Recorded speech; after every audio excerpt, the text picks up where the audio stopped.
Hi everyone, my name is Leah Heiner, and my presentation today is going to be about the Swat Valley post-Taliban. First, I want to cover a little bit of history and what the Taliban did while they were in the Swat Valley. Taliban first entered the Swat Valley in October of 2007.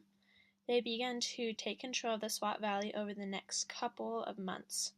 The Pakistan Army became involved, and the two forces struggled to take the Swat Valley.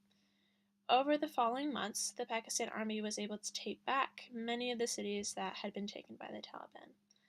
But the Taliban was never driven out all the way. Unfortunately, the Taliban slowly re-entered the Swat Valley over the following months and started taking control of the security forces. By February of 2009, the Taliban had regained control of most of the Swat Valley. A truce was supposed to take place on February 16th of that year that allowed Sharia law to take place and that there would be a ceasefire. Malala specifically talks about this time as they were very scared, and when the ceasefire happened, there was hope that it would start getting better, but nothing changed. Much devastation took place at this point. There's a quote that says, "In Swat, men and women deemed un-Islamic were killed by the Taliban and their bodies dumped on the street. Hundreds of girls' schools were destroyed before the army outset the militants in 2009. Pakistan military drove the Taliban out of the region in July of 2009. Thousands of people left the Swat Valley when the destruction began. Later that month, after the army drove the Taliban out, the refugees began their journey back with the protection of soldiers and helicopters.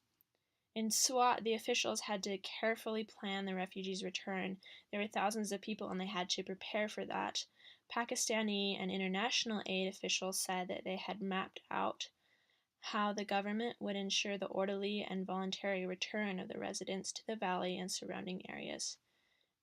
In these areas, there were really no police or local government. Schools and clinics were all destroyed, and many houses were destroyed or damaged in the fighting. Shani Khan, an electrician in his 30s, said he heard that his house had been damaged. Still, it is a great feeling to be able to go back home, he said. The people were ready to come back home, but their homes, sadly, were not the same.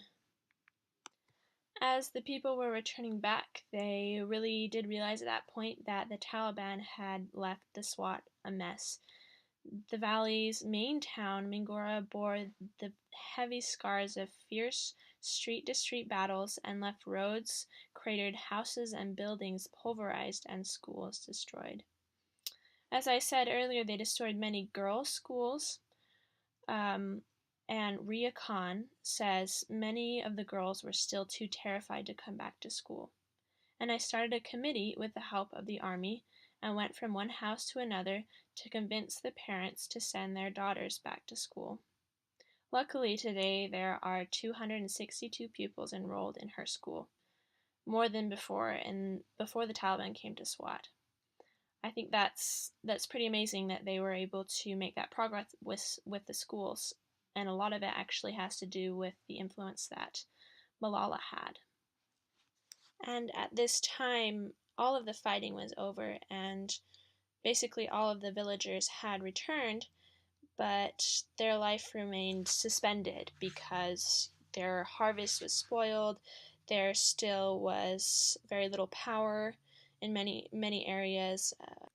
Although the Taliban was driven out of the Swat, their shadow still remains. Political elders and leaders of anti-Taliban peace committees of Swat are key targets of the Taliban because they condemned the atrocities of the Taliban during their reign and assisted law enforcement agencies in the operation against militants, said Safarullah Khan, a leader of an anti-Taliban volunteer force in the Kabul area of Swat. Although most of the Swati people believe that the Taliban would not be able to win control of the region, the threat of further attacks haunts many residents. the Swat Valley continues to go back to normal, but they will always have a scar from the presence of the Taliban. That concludes my presentation. Thank you for listening. These are my sources. Thank you.